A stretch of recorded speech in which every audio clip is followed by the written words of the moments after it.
ಕನ್ನಡ ವ್ಯಾಕರಣ. ಕನ್ನಡ ವರ್ಣಮಾಲೆಯಲ್ಲಿ ಒಟ್ಟು ಎಷ್ಟು ಅಕ್ಷರಗಳಿವೆ ಅಂತೇಳಿ ನಮ್ಗೆ ಗೊತ್ತಿರಬೇಕು. ಕನ್ನಡ ವರ್ಣಮಾಲೆಯಲ್ಲಿ ಒಟ್ಟು 49 ಅಕ್ಷರಗಳಿವೆ ಅಂಥೇಳಿ ನಮ್ಗೆ ಗೊತ್ತಿರಬೇಕು. ಈ ಒಂದು 49 ಅಕ್ಷರಗಳ ಕ್ರಮಬದ್ಧ ಜೋಡಣೆಗೆ ಏನಂತೇಳಿ ಕರೀತಾರೆ ಅಂತೇಳಿ ನಮ್ಗೆ ಗೊತ್ತಿರಬೇಕು. ಈ ಒಂದು 49 ಅಕ್ಷರಗಳ ಕ್ರಮಬದ್ಧ ಜೋಡಣೆಗೆ ವರ್ಣಮಾಲೆ ಅಂತೇಳಿ ಕರೀತಕ್ಕಂಥದ್ದು ನೋಡ್ತೀವಿ. ಅದೇ ರೀತಿಯಾಗಿ ಈ ಒಂದು ವರ್ಣಮಾಲೆಯನ್ನು ಎಷ್ಟು ವಿಧಗಳಾಗಿ ವಿಂಗಡಿಸಲಾಗಿದೆ ಅಂತೇಳಿ ನಮ್ಗೆ ಗೊತ್ತಿರಬೇಕು. ಈ ಒಂದು ವರ್ಣಮಾಲೆಯನ್ನು 3 ವಿಧಗಳಾಗಿ ವಿಂಗಡಿಸಲಾಗಿರ್ತಕ್ಕಂಥದ್ದು ನೋಡ್ತೀವಿ. ಅಂದ್ರೆ ಸ್ವರಗಳು, ವ್ಯಂಜನಗಳು, ಮೂರನೇದು ಯೋಗವಾಹಕಗಳು ಅಂಥೇಳಿ ಈ ಒಂದು 3 ವಿಧಗಳಾಗಿ ವಿಂಗಡಿಸಲಾಗಿರ್ತಕ್ಕಂಥದ್ದು ನೋಡ್ತೀವಿ. ಹಾಗಾದ್ರೆ ಸ್ವರಗಳು ಅಂದರೆ ಏನು ಅಂತೇಳಿ ನಮ್ಗೆ ಗೊತ್ತಿರಬೇಕು. ಸ್ವರಗಳು ಅಂದ್ರೆ ಸ್ವತಂತ್ರವಾಗಿ ಉಚ್ಚರಿಸಲಾಗ್ತಕ್ಕಂಥ ಅಕ್ಷರಗಳಿಗೆ ಸ್ವರಗಳು ಅಂಥೇಳಿ ಕರಿತಕ್ಕಂಥದ್ದು ನೋಡ್ತೀವಿ. ಹಾಗಾದ್ರೆ ಸ್ವರಾಕ್ಷರಗಳು ಯಾವುವು ಅಂತೇಳಿ ನಮ್ಗೆ ಗೊತ್ತಿರಬೇಕು. ಅಂದ್ರೆ ಅದಿಂದ ಅವರೆಗೆ ಇರ್ತಕ್ಕಂಥ ಅಕ್ಷರಗಳನ್ನು ನಾವು ಸ್ವರಾಕ್ಷರಗಳು ಅಂಥೇಳಿ ಕರಿತಕ್ಕಂಥದ್ದು ನೋಡ್ತೀವಿ. ಹಾಗಾದ್ರೆ ಸ್ವರಾಕ್ಷರಗಳ ಸಂಖ್ಯೆ ಎಷ್ಟು ಅಥವಾ ಸ್ವರಗಳ ಸಂಖ್ಯೆ ಎಷ್ಟು ಅಂಥೇಳಿ ನಮ್ಗೆ ಗೊತ್ತಿರಬೇಕು. ಎಷ್ಟು ಅಂದ್ರೆ 13 ಅಂತಕ್ಕಂಥದ್ದು. ಅದೇ ರೀತಿಯಾಗಿ ವ್ಯಂಜನಗಳು, ಸ್ವರದ ಸಹಾಯದಿಂದ ಉಚ್ಚರಿಸಲಾಗ್ತಕ್ಕಂತಹ ಅಕ್ಷರಗಳಿಗೆ ವ್ಯಂಜನಾಕ್ಷರಗಳು ಅಂಥೇಳಿ ಕರಿತಕ್ಕಂಥದ್ದು ನೋಡ್ತೀವಿ. ವ್ಯಂಜನಗಳು ಅಂಥೇಳಿ ಕರಿತಕ್ಕಂಥದ್ದು ನೋಡ್ತೀವಿ. ಹಾಗಾದ್ರೆ ವ್ಯಂಜನಗಳ ಸಂಖ್ಯೆ ಎಷ್ಟು ಅಂತೇಳಿ ನಮ್ಗೆ ಗೊತ್ತಿರಬೇಕು. ವ್ಯಂಜನಗಳ ಸಂಖ್ಯೆ ಎಷ್ಟು ಅಂದ್ರೆ 34. ಹಾಗಾದ್ರೆ ವ್ಯಂಜನಾಕ್ಷರಗಳು ಯಾವುವು ಅಂತೇಳಿ ನಮ್ಗೆ ಗೊತ್ತಿರಬೇಕು. ಕದಿಂದ ಲವರೆಗೆ ಇರ್ತಕ್ಕಂಥ ಅಕ್ಷರಗಳನ್ನು ನಾವು ವ್ಯಂಜನಗಳು ಅಂಥೇಳಿ ಕರಿತಕ್ಕಂಥದ್ದು ನೋಡ್ತೀವಿ. ಯೋಗವಾಹಕಗಳು. ಯೋಗವಾಹಕಗಳು ಅಂದ್ರೆ ನಮ್ಗೆ ಗೊತ್ತಿರಬೇಕು. ಯೋಗ ಅಂದ್ರೆ ಗೊತ್ತಿರಬೇಕು. ಯೋಗ ಅಂದ್ರೆ ಕೂಡು. ಯೋಗ ಅಂದ್ರೆ ಕೂಡು ಅಂತಕ್ಕಂಥದ್ದು. ಅದೇ ರೀತಿಯಾಗಿ ವಾಹ ಅಂದ್ರೆ ಗೊತ್ತಿರಬೇಕು. ವಾಹ ಅಂದ್ರೆ ಹೋಗು ಅಂತಕ್ಕಂಥ ಅರ್ಥವನ್ನು ಕೊಡ್ತಕ್ಕಂಥ ನೋಡ್ತೀವಿ. ಹೋಗುವ ಅಂದ್ರೆ ಜೊತೆಗೆ ಇವೆರಡನ್ನು ಸೇರಿಸಿದಾಗ ಯೋಗವಾಹಕ ಅಂದಾಗ ಕೂಡಿ ಹೋಗುವ ಅಂತಕ್ಕಂಥ ಅರ್ಥವನ್ನು ಕೊಡ್ತಕ್ಕಂಥ ನೋಡ್ತೀವಿ. ಅಂದ್ರೆ ಕೊಂಡಿರುವ ಅಂತಕ್ಕಂಥ ಅರ್ಥವನ್ನು ಕೊಡ್ತಕ್ಕಂಥ ನೋಡ್ತೀವಿ. ಅಂದ್ರೆ ಬೇರೆ ಒಂದು ಅಕ್ಷರಗಳ ಜೊತೆಯಲ್ಲಿ ಮಾತ್ರ ಈ ಒಂದು ಅಕ್ಷರಗಳನ್ನು ಉಚ್ಚರಿಸಲಾಗ್ತಕ್ಕಂಥದ್ದು ನೋಡ್ತೀವಿ. ಅಂದ್ರೆ ಹಾಗಾದ್ರೆ ಈ ಒಂದು ಅಕ್ಷರಗಳ ಸಂಖ್ಯೆ ಎಷ್ಟು ಅಂತೇಳಿ ನಮ್ಗೆ ಗೊತ್ತಿರಬೇಕು. ಅಂದರೆ ಯೋಗವಾಹಕಗಳ ಸಂಖ್ಯೆ ಎಷ್ಟು ಅಂತೇಳಿ ಕೇಳಿದ್ರೆ ನಮ್ಗೆ ಗೊತ್ತಿರಬೇಕು. ಈ ಒಂದು ಅಕ್ಷರಗಳ ಸಂಖ್ಯೆ ಬಂದುಬಿಟ್ಟು 2 ಅಂತೇಳಿ ನಮ್ಗೆ ಗೊತ್ತಿರಬೇಕು. ಹಾಗಾದ್ರೆ ಯೋಗವಾಹಕಗಳು ಯಾವುವು ಅಂತೇಳಿ ನಮ್ಗೆ ಗೊತ್ತಿರಬೇಕು. ಯೋಗವಾಹಕಗಳು ಯಾವ ಅಂದ್ರೆ ಅನುಸ್ವರ, ವಿಸರ್ಗ. ಅಂದ್ರೆ ಅನುಸ್ವರ ಅಂದ್ರೆ ನಮ್ಗೆ ಗೊತ್ತಿರಬೇಕು.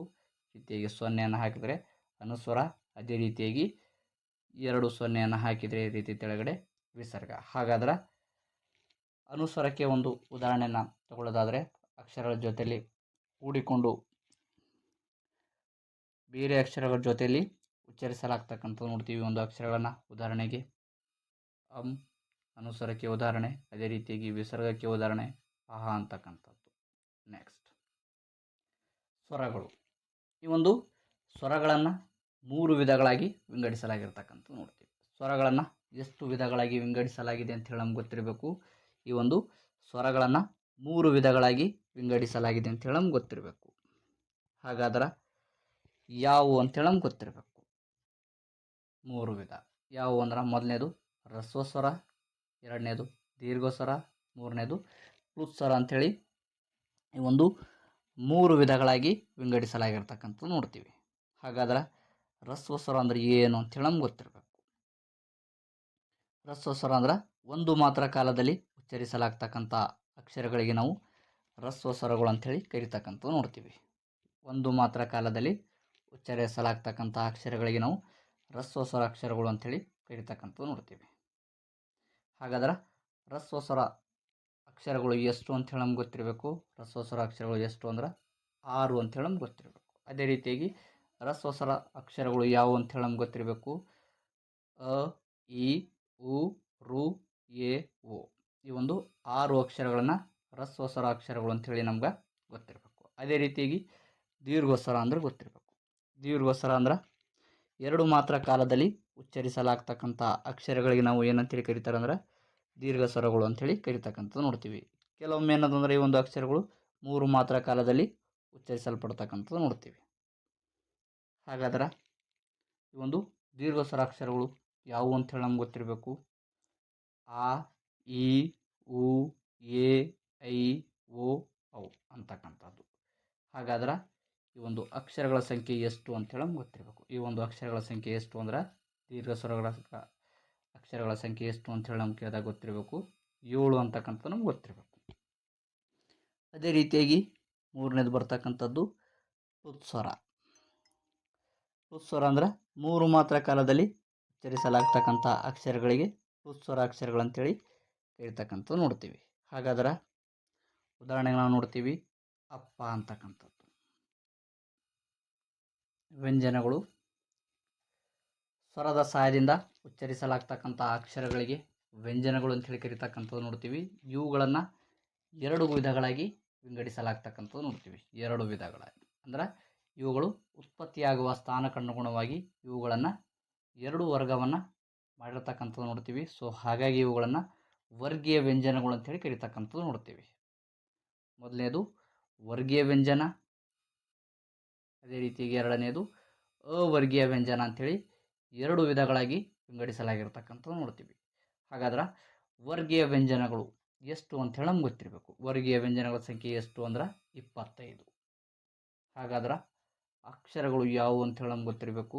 ಕ ಕ ಗ ಗ ನ, ಚ ಛ ಝ ಝ ಯ, ಟ ಠ ಡ ಢ ಣ, ತ ಥ ದ ಧ ನ, ಪ ಫ ಬ ಬ ಮ ಅಂಥೇಳಿ ನಮ್ಗೆ ಗೊತ್ತಿರಬೇಕು. ಅದೇ ರೀತಿ ಈ ಒಂದು ವರ್ಗೀಯ ವ್ಯಂಜನಗಳನ್ನು 3 ವಿಧಗಳಾಗಿ ವಿಂಗಡಿಸಲಾಗಿರ್ತಕ್ಕಂಥದ್ದು ನೋಡ್ತೀವಿ. ಅಂದ್ರೆ ಈ ಒಂದು ವರ್ಗೀಯ ವ್ಯಂಜನಗಳನ್ನು 3 ವಿಭಾಗಗಳಾಗಿ ವಿಂಗಡಿಸಲಾಗಿರ್ತಕ್ಕಂಥದ್ದು ನೋಡ್ತೀವಿ. ಅಲ್ಪಪ್ರಾಣ, ಮಹಾಪ್ರಾಣ ಮತ್ತು ಅನುನಾಸಿಕ ಅಂಥೇಳಿ ಈ ಒಂದು 3 ವಿಧಗಳಾಗಿ ವಿಭಜಿಸಲಾಗಿರ್ತಕ್ಕಂಥದ್ದು ನೋಡ್ತೀವಿ. ಇಲ್ಲಿ ಪ್ರಾಣ ಅಂದ್ರೆ ನಮ್ಗೆ ಗೊತ್ತಿರಬೇಕು. ಪ್ರಾಣ ಅಂದ್ರೆ ಉಸಿರು ಅಂಥೇಳಿ ನಮ್ಗೆ ಗೊತ್ತಿರಬೇಕು. ಹಾಗಾದ್ರೆ ಉಸಿರಿನಿಂದ ಉಚ್ಚರಿಸಲ್ಪಡ್ತಕ್ಕಂಥದ್ದು ನೋಡ್ತೀವಿ. ಅಂದ್ರೆ ಕಡಿಮೆ ಉಸಿರಿನಿಂದ ಉಚ್ಚರಿಸಲ್ಪಡ್ತಕ್ಕಂಥ ಅಕ್ಷರಗಳು, ಹೆಚ್ಚಿನ ಒಂದು ಉಸಿರಿನಿಂದ ಉಚ್ಚರಿಸಲ್ಪಡ್ತಕ್ಕಂಥ ಅಕ್ಷರಗಳನ್ನು ವಿಭಾಗವನ್ನು ಮಾಡಿರ್ತಕ್ಕಂಥದ್ದು ನೋಡ್ತೀವಿ ಇದರಲ್ಲಿ. ಹಾಗಾದ್ರೆ ಅಲ್ಪ ಪ್ರಾಣಾಕ್ಷರಗಳು ಯಾವುವು ಅಂತೇಳಿ ನಮ್ಗೆ ಗೊತ್ತಿರಬೇಕು. ಅಲ್ಪ ಪ್ರಾಣ ಅಂದ್ರೆ ನಮ್ಗೆ ಗೊತ್ತಿರಬೇಕು. ಅಲ್ಪ ಪ್ರಾಣ ಅಂದ್ರೆ ಇಲ್ಲಿ ಹೆಸರಿನಲ್ಲಿ ಸೂಚಿಸುವಂತೆ ಕಡಿಮೆ ಉಸಿರಿನಿಂದ ಅಂದ್ರೆ ಕಡಿಮೆ ಪ್ರಾಣದಿಂದ ಅಥವಾ ಕಡಿಮೆ ಉಸಿರಿನಿಂದ ಉಚ್ಚರಿಸಲ್ಪಡುವ ಅಕ್ಷರಗಳಿಗೆ ಏನಂತೇಳಿ ಕರೀತಾರೆ ಅಂದ್ರೆ ಅಲ್ಪ ಪ್ರಾಣ ಅಕ್ಷರಗಳು ಅಂಥೇಳಿ ಕರೀತಕ್ಕಂಥದ್ದು ನೋಡ್ತೀವಿ. ಅಂದ್ರೆ ಕ ಚ ಟ ತ ಪ ಈ ಒಂದು ಅಕ್ಷರಗಳನ್ನು ನಾವು ಅಲ್ಪ ಪ್ರಾಣ ಅಕ್ಷರಗಳಂಥೇಳಿ ಕರೀತಕ್ಕಂಥದ್ದು ನೋಡ್ತೀವಿ.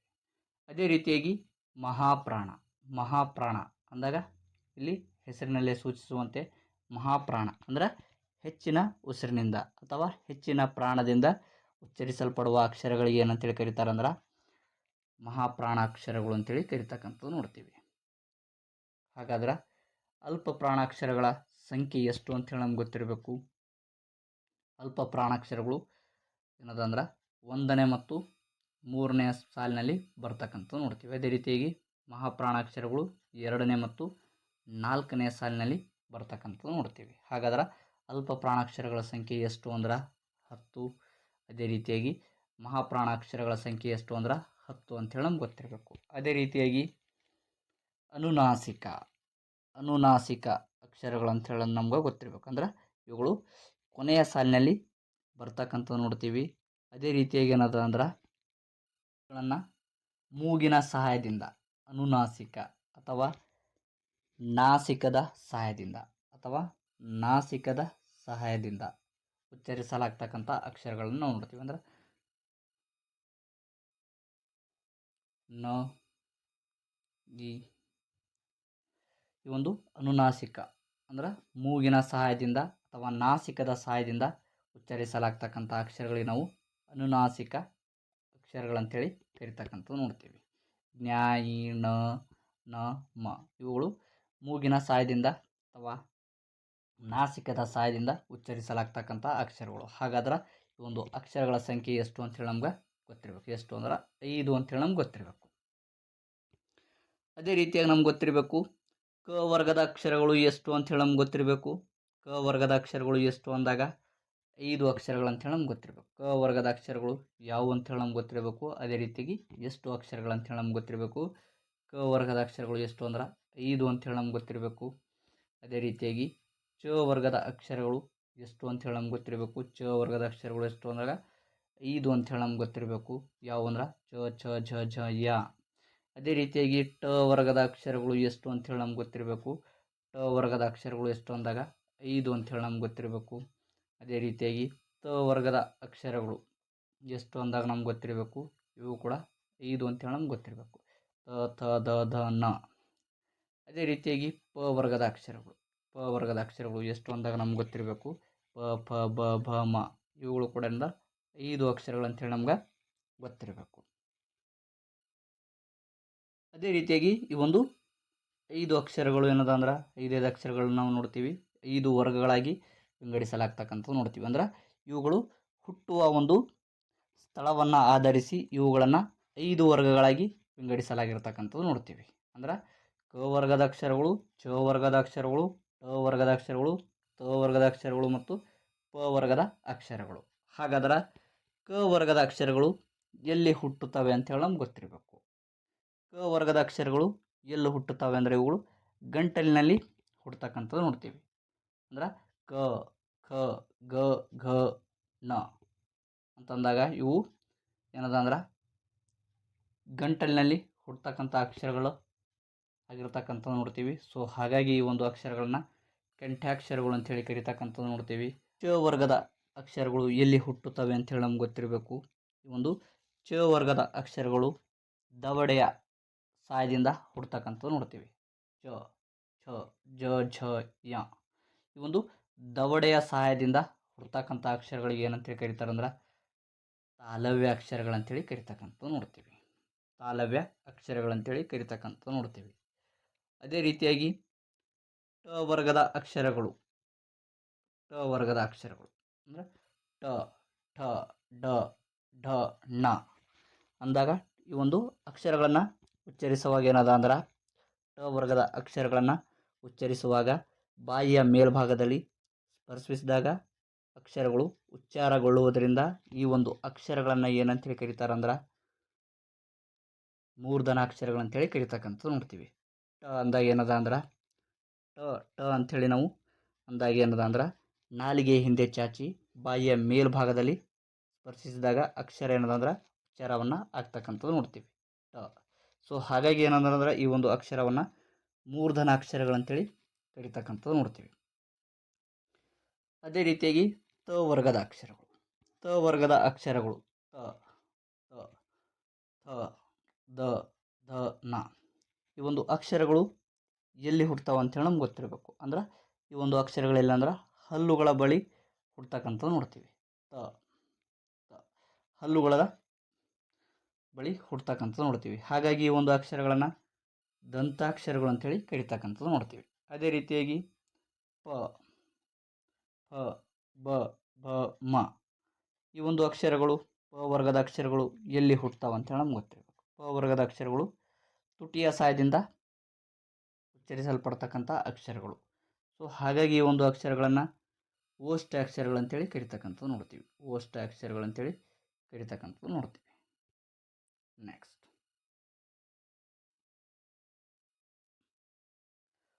ಅವರ್ಗೀಯ ವ್ಯಂಜನಗಳು. ಅವರ್ಗೀಯ ವ್ಯಂಜನಗಳು ಯಾವುವು ಅಂತೇಳಿ ನಮ್ಗೆ ಗೊತ್ತಿರಬೇಕು. ಅವರ್ಗೀಯ ವ್ಯಂಜನಗಳು ಯಾವುವು ಅಂತೇಳಿ ನಮ್ಗೆ ಗೊತ್ತಿರಬೇಕು. ಯದಿಂದ ಳವರೆಗೆ ಇರ್ತಕ್ಕಂಥ ಅಕ್ಷರವನ್ನು ಅವರ್ಗೀಯ ವ್ಯಂಜನ ಅಂತೇಳಿ ಕರಿತಕ್ಕಂಥದ್ದು ನೋಡ್ತೀವಿ. ಹಾಗಾದ್ರೆ ಅವರ್ಗೀಯ ಅಕ್ಷರಗಳ ಸಂಖ್ಯೆ ಎಷ್ಟು ಅಂತೇಳಿ ನಮ್ಗೆ ಗೊತ್ತಿರಬೇಕು. ಅವರ್ಗೀಯ ವ್ಯಂಜನಗಳ ಸಂಖ್ಯೆ ಎಷ್ಟು ಅಂದ್ರೆ 9 ಅಂತೇಳಿ ನಮ್ಗೆ ಗೊತ್ತಿರಬೇಕು. ಗುಣಿತಾಕ್ಷರಗಳು ಎಂದರೆ ಯಾವುವು ಅಂತೇಳಿ ನಮ್ಗೆ ಗೊತ್ತಿರಬೇಕು. ಅಥವಾ ಗುಣಿತಾಕ್ಷರಗಳು ಎಂದರೆ ಏನು ಅಂತೇಳಿ ನಮ್ಗೆ ಗೊತ್ತಿರಬೇಕು. ಅಂದ್ರೆ ವ್ಯಂಜನಗಳಿಗೆ ಸ್ವರಗಳು ಸೇರಿ ಆಗುವ ಅಕ್ಷರಗಳಿಗೆ ಗುಣಿತಾಕ್ಷರಗಳು ಅಂತೇಳಿ ಕರಿತಕ್ಕಂಥದ್ದು ನೋಡ್ತೀವಿ. ವ್ಯಂಜನಗಳಿಗೆ ಸ್ವರಗಳು ಸೇರಿ ಆಗುವ ಅಕ್ಷರಗಳಿಗೆ ಗುಣಿತಾಕ್ಷರಗಳು ಅಂತೇಳಿ ಕರಿತಕ್ಕಂಥದ್ದು ನೋಡ್ತೀವಿ. ಉದಾಹರಣೆಗೆ ಕ ಅಂತಕ್ಕಂಥದ್ದು ವ್ಯಂಜನ, ಅದೇ ರೀತಿಯಾಗಿ ಅ ಅಂತಕ್ಕಂಥದ್ದು ಸ್ವರ. ಎರಡು ಅಕ್ಷರಗಳು ಕ ಅಧಿಕ್ ಅ, ಎರಡು ಅಕ್ಷರಗಳು ಸೇರಿದಾಗ ಏನಂದ್ರೆ ಕ ಆಗ್ತಕ್ಕಂಥದ್ದು ನೋಡ್ತೀವಿ. ಅಂದ್ರೆ ಇವು ಅಕ್ಷರಗಳನ್ನು ಏನಂತೇಳಿ ಕರೀತಾರೆ ಅಂದ್ರೆ ಗುಣಿತಾಕ್ಷರ ಅಂತೇಳಿ ಕರಿತಕ್ಕಂಥದ್ದು ನೋಡ್ತೀವಿ. ಗುಣಿತಾಕ್ಷರ ವ್ಯಂಜನಗಳಿಗೆ ಸ್ವರಗಳು ಸೇರಿ ಆಗುವ ಅಕ್ಷರಗಳಿಗೆ ಗುಣಿತಾಕ್ಷರಗಳು ಅಂತೇಳಿ ಕರಿತಕ್ಕಂಥದ್ದು ನೋಡ್ತೀವಿ.